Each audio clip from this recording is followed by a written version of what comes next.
Hello students, मागच्या लेक्चरमध्ये आपण परचेस त्याच्या एंट्री शिकलो. आज आपण सेल्सच्या एंट्री शिकणार आहोत. सेल्स म्हणजे विक्री. सेल्स 3 प्रकारे केली जाते. पहिली कॅश सेल्स, क्रेडिट सेल्स आणि सेल्स रिटर्न. आता कॅश सेल्स म्हणजे काय? रोखीने केलेली विक्री, की एखाद्या व्यवसायाने माल विकलाय आणि कॅश लगेच घेतली आहे समोरच्या माणसाकडून, रोख रक्कम, त्याला म्हणायचं रोख विक्री. दुसरं आहे क्रेडिट सेल्स. आता आपण एखाद्या व्यक्तीला माल विकलाय, परंतु तो 8 दिवसांनी 10 दिवसांनी किंवा त्याच्याकडे जेव्हा पैसे येतील तेव्हा तो आपल्याला पैसे देणार आहे, म्हणजेच उधारीवर केलेली विक्री. आणि तिसरं सेल्स रिटर्न. आता आपण जेव्हा वस्तू विकतो तेव्हा ट्रान्सपोर्ट करताना काही वस्तू तुटतात, फुटतात किंवा माल खराब लागतो. अशा वेळी ज्या कस्टमरला आपण माल विकलाय तो व्यक्ती आपल्याला तो माल आपल्याला रिटर्न देतो, त्याला म्हणायचं सेल्स रिटर्न किंवा cells inward.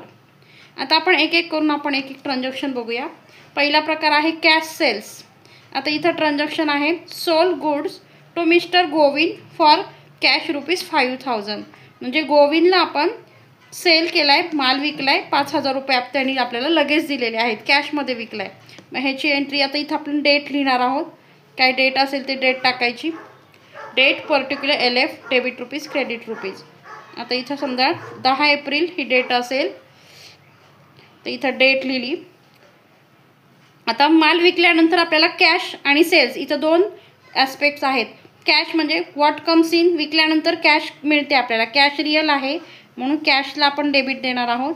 Cash comes in, cash account debit to sales. Sales account ह्या नॉमिनलमध्ये येतं, कारण सेल्स हे इन्कम आहे व्यवसायाचं. मग ऑल इन्कम अँड गेन्स नॉमिनलमध्ये त्याला रूल असतो क्रेडिट.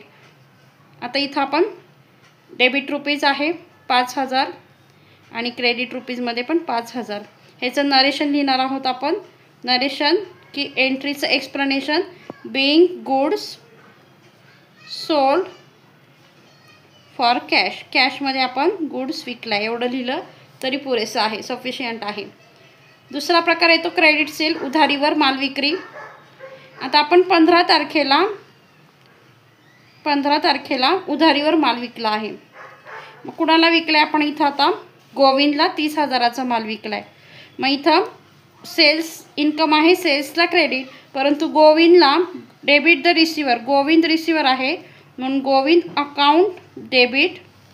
इथं कॅश मिळालेली नाही आपल्याला अजून, भविष्यात कॅश मिळणार आहे. ज्याला सेल केलं तो डेटर्स होतो, मग गोविंद आपला डेटर झाला टू सेल्स अकाउंट. त्याच्या नावाने आपण त्याचं नाव टाकलं, त्याच्या नावाने आपण उधारीवर माल विकलेला आहे 30,000 रुपये. 30,000 रुपये. Being narration, being goods sold on credit to mister Govind. On credit आणि इन कॅश हे शब्द महत्त्वाचे आहेत, की कॅशमध्ये झाला आहे का उधारीवर झाला आहे, हे नरेशनने आपल्याला त्या एंट्रीचं एक्सप्लेनेशन मिळत असतं. तिसरं, आता आपण माल विकला गोविंदला 15 तारखेला, पण काही कारणामुळे आपल्याला तो रिटर्न आला ह्या तारखेला 20 तारखेला. मग आपण माल रिटर्न आला आहे म्हणजेच आपल्याला तो मिळतो आहे सेल्स रिटर्न. माल आपल्याकडं रिटर्न आला आहे म्हणून सेल्स रिटर्न अकाउंटला डेबिट द्यायचं. कोणाकडून आला आहे? गिवर कोण आहे? Mister Govind. Mister Govind account credit. इथं किती रुपयाचा? 1,000 रुपयाचा माल आपल्याला परत आला आहे. इथं नरेशन लिहायचं, बिंग गुड्स रिटर्न आपल्याला आला आहे आपल्या व्यवसायाला तो फ्रॉम गोविंद. आपण दिला तर टू लिहिला असतं, पण आपल्याला मिळतो आहे रिटर्न म्हणून फ्रॉम गोविंद. अशा प्रकारे मित्रांनो आपल्याला सेल्सच्या एंट्र्या कराव्या लागतात. हा चॅनल मी 11वीच्या विद्यार्थ्यांसाठी, ज्यांना घरी बसून अकाउंट शिकता येईल त्यांच्यासाठी काढला आहे मित्रांनो. तर हा व्हिडिओ लाईक करा, शेअर करा आणि सबस्क्राईब करा चॅनलला, आणि तुमच्या सर्व मित्रांपर्यंत हा व्हिडिओ नक्की पोचवा. थँक्यू.